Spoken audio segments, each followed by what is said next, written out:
राजस्थान बड़ा प्रदेश है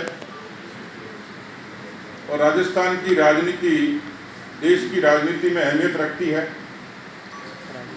राजस्थान के संसाधन भी बहुत अरसे तक कांग्रेस पार्टी के काम आते रहे हैं, आवभगत करने में भी, और बहुत अरसे तक आप सब लोगों को ध्यान है, मैं यदि आज बात करूंगा तो फहरिस्त लंबी हो जाएगी।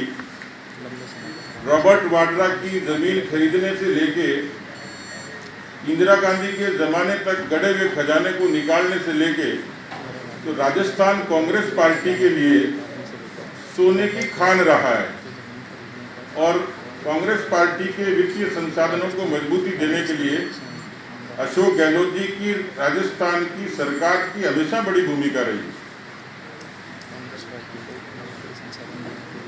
लेकिन जिस दिन से सरकार गठित हुई, आपको अच्छे से ध्यान होगा, मुख्यमंत्री का शपथ ग्रहण था राज्यपाल भवन में, राजभवन में। वहां पर नारे किस किस्म से लगे थे, आपको अच्छे तरीके से ध्यान होगा। सरकार के अंतर्कलह की विग्रह की शुरुआत वहीं से होती है।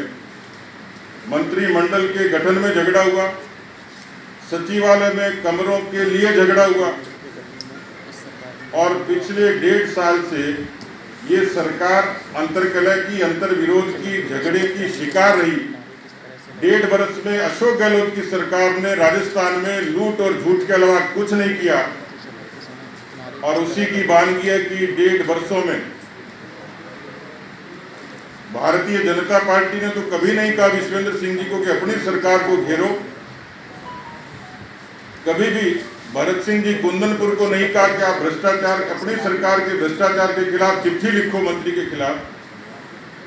हमने कभी हेमाराम जी को नहीं कहा कि सदन में खड़े होकर वीआरएस मांग लो।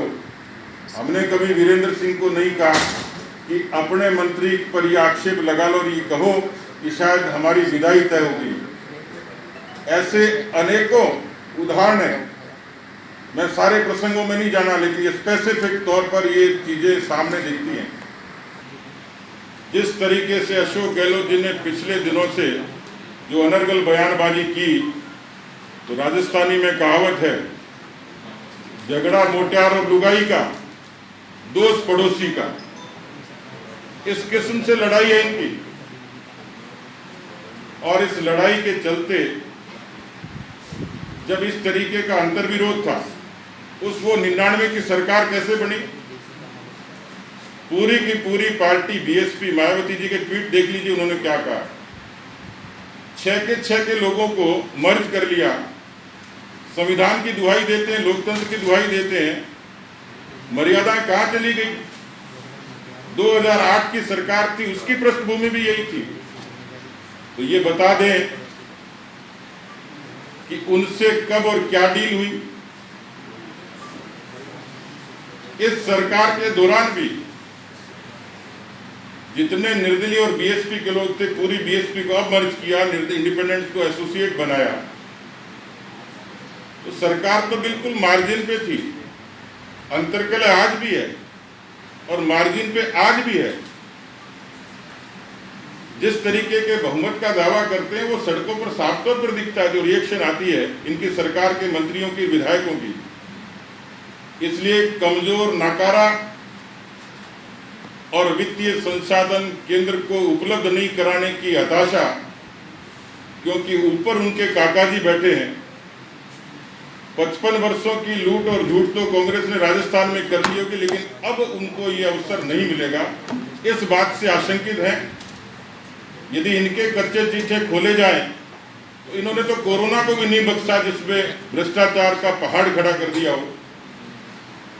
ये चीजें समय के हिसाब से सामने आएंगी, लेकिन कदाचित ये भी लगता है कि कई बार चोर अपनी पाड़ पहले बांधता है, अपने बचाव की पहले सोचता है, दूसरे पर आरोप लगा के अपने आप को पाक साफ और साहूकार साबित करता है। उनके बयानों से यह साफ लगता है कि चोर की दाढ़ी में तिनका जरूर है। दूसरा मेरी आपत्ति है, आपने बीजेपी पर आरोप लगाया, आपने मोदी जी, अमित शाह जी का नाम लिया है, आप में भी ईमान है, हिम्मत है, आपने राजनीति की सब मर्यादाएं लांघी हैं, और यदि आप प्रमाण पेश नहीं करेंगे तो अभी तक तो हमने सिर्फ सुना है, हमारे सामने भी आपने तो बेचारे निर्दलीय विधायकों को, बीएसपी के उन लोगों को, छोटी पार्टियों को डराने के लिए एसीपी का, एसओजी का डर दिखा दिया। लेकिन आपने जो आरोप लगाए, आपने ईमान बचा तो आरोप बताएं, जनता के सामने उजागर करें। एक बार सुना, दो बार सुना, लेकिन बार बार नहीं सुनेंगे। हमारे लिए भी आपने जिस तरीके की मानहानि की है, हमारे लिए भी कानूनी रास्ते खुले हैं।